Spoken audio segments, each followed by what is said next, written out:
Assalamualaikum, hai, kembali lagi di channel YouTube Yova Adrian bareng sama Mimi Yova di sini.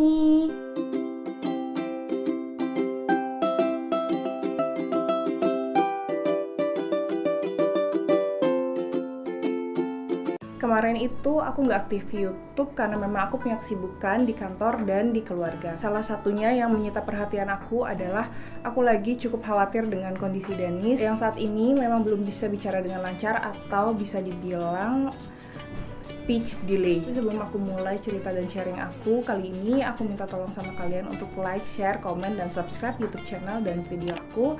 Terima kasih. Jadi memang dalam tumbuh kembang anak itu nggak semuanya bisa berjalan dengan lancar. Yang aku temui sendiri adalah saat usia Danis 18 bulan, Danis belum bicara yang berarti. Nah, ini memang jadi concern aku banget, aku khawatir banget karena 18 bulan anak belum bicara itu sudah masuk red flag. Kalau dibilang diam, Danis nggak juga diam. Jadi dia tuh banyak banget ngomong, dia bawel banget tapi babbling. Aku akhirnya konsultasi ke klinik tumbuh kembang. Pertama kali ke klinik tumbuh kembang, dokternya udah bilang kita tunggu di usia 2 tahun. Suami aku mau yang lebih cepat, akhirnya kita cari klinik tumbuh kembang yang lain. Aku di situ langsung bilang, "Dok, saya mau cepat, maksudnya mau cepat ada tindakan, nggak mau nunggu." Sebenarnya bisa aja nunggu karena yang aku tahu nanti ada masanya untuk beberapa anak itu sebelum dia 2 tahun tiba-tiba ada ledakan kata-kata. Tapi khawatirnya kalau dia tidak yang seperti itu, nggak ada ledakan kata-kata dan belum bisa ngomong yang berarti juga setelah umur 2 tahun, itu yang kita khawatirin. Yang aku rasain saat ini semenjak aku intervensi dengan terapi, sudah ada peningkatan, kayak dia sudah lebih aware kalau dipanggil, terus logiknya main, terus juga dia lebih berani. Awalnya kalau misalnya kayak keluar rumah dia suka khawatir, suka kayak nangis-nangis kayak gitu, kayak apa ya, kayak takut tempat baru, takut orang baru. Nah, karena aku ajak situ, mungkin dia ketemu sama terapis yang berbeda, terus ketemu sama kayak ada temennya juga. Kemarin awal-awal pas terapi Danis masih nangis-nangis terus, tapi sekarang udah enggak.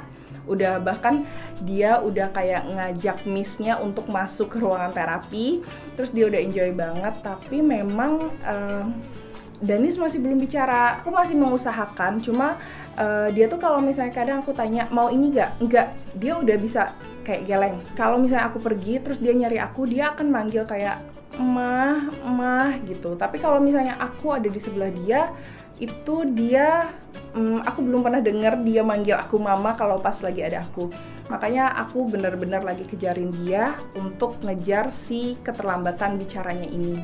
Memang pada dasarnya perkembangan anak itu berbeda-beda. Kita nggak bisa samain anak satu dengan yang lain. Makanya jangan banding-bandingin anak, tapi kita lihat dari milestone-nya. Bukan kayak anak aku harus lebih dari anak lain. No, bukan kayak gitu. Karena buat aku anak itu bukan achievement, anak itu adalah anugerah, anak itu adalah pemberian, anak itu adalah titipan, anak itu adalah tanggung jawab. Aku tidak membandingkan Danis dengan anak lainnya, aku hanya membandingkan Danis dengan milestone-nya. Sekarang aku benar-benar berusaha mengejar ketinggalan, karena ketinggalan Danis dari milestone-nya itu juga ada peranan dari aku yang mungkin kurang stimulasi juga.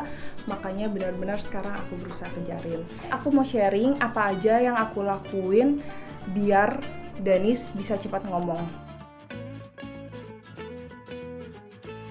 Yang pertama, batasi screen time. Ataupun kalau tidak memungkinkan, si anak tetap bisa diberikan screen time tapi didampingi oleh orang tua atau penjaga. Jadi si anak tetap diajak interaksi. Bukan artinya ibu atau penunggu anak itu harus bicara terus-terusan non-stop. Tapi ibu atau penunggu anak itu bisa bicara menggunakan tempo yang pelan atau tempo yang lambat, terus menggunakan kata-kata atau bahasa yang sederhana yang mudah dimengerti oleh si anak.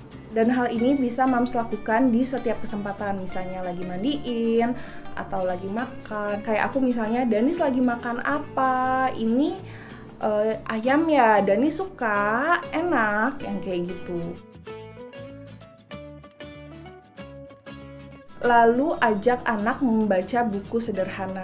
Si anak memang pasti belum bisa membaca, tapi coba cari buku yang ada gambarnya. Jadi kita kayak bisa ngasih penjelasan gitu loh ke anak dari gambar. ini beruangnya sedang main sama temannya. Nah, membaca buku selain juga untuk meningkatkan perbendaharaan kata, bisa juga untuk menstimulasi pendengaran anak. Salah satu faktor penting yang harus dipastikan kalau anak belum bicara atau kalau anak cuek saat dipanggil adalah pendengaran. Si anak punya pendengaran yang baik apa enggak? Jangan-jangan dia dipanggil-panggil gini dia nggak terlalu dengar gitu. Kalau anak ternyata memang punya pendengaran yang tidak baik, itu akan ada treatment yang berbeda. Jadi tetap konsultasikan dan diskusikan pertumbuhan dan perkembangan anak sama dokter anak atau ahli yang mams percaya. Jadi pada saat nyanyi kita tuh bisa kayak kenalin kayak balonku ada 5, nah itu kita bisa kenalin warna-warna, atau kita bisa kenalin anggota tubuh dia kayak kepala, pundak, lutut, kaki, atau 2 mata saya gitu. Kita juga bisa stimulasi anak untuk kayak ngikutin senandung-senandung kayak nada-nada kita nyanyi gitu. Nah ntar lama-lama dia akan ngikutin kita nyanyi, kayak kalau misalnya naik kereta api tutut gitu. Kalau Danis saat ini aku sering nyanyiin Danis lagu Moon River. Itu bukan lagu anak-anak sebenarnya, tapi kalau mau tidur itu aku sering nyanyiin Danis lagu itu. Dan dia tuh sekarang kan ada kata-kata there's such gitu, jadi dia pas aku there's such dia ada yang kayak catch kayak gitu, dia udah mulai ngikutin kayak begitu gitu. Pelan-pelan dia akan ngikutin kita bicara.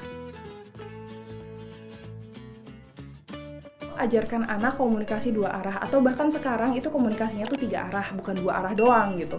Jadi pada saat bermain si anak tetap harus berkomunikasi, interaksi sama penjaga atau orang tuanya. Cara mudah mengajarkan komunikasi 2 arah adalah kalau misalnya kita ngasih sesuatu, dia akan jawab terima kasih. Atau kalau misalnya kita bilang kayak gini, mama minta, nah ntar dia ngasih tuh ke kita jawab terima kasih. Nah yang seperti itu. Misalnya dia mau minta tolong, bilangnya apa? Tolong, kayak gitu. Jadi kita ajarin pelan-pelan seperti itu sampai dia mengerti.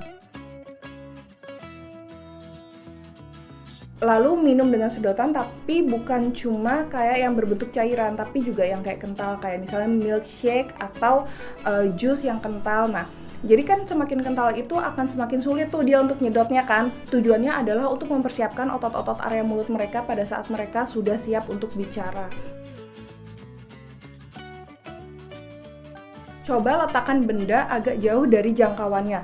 Jadi kalau pada saat kayak dia mau ngambil, misalnya kalau Danis mau minta susu, dia kan kayak berusaha ngambil tuh botol susu. Aku tunjuk mau ini, Danis mau susu, mama bikinin susu ya, tunggu ya, sebentar ya. Biasanya aku kayak gitu. Jadi kita terus bilang kayak susu, mau susu. Harapannya nanti lama-lama dia akan bilang mau susu, kayak gitu. Yang terakhir, jangan lupa puji setiap usaha atau pencapaian anak. Jadi walaupun pencapaiannya itu sepele menurut kita, tapi tetap puji karena itu bisa meningkatkan percaya diri si anak. Dan kan sekarang lagi belajar nendang bola, jadi pada saat dia nendang aku kayak aku sampai tepuk tangan sampai loncat-loncat gitu.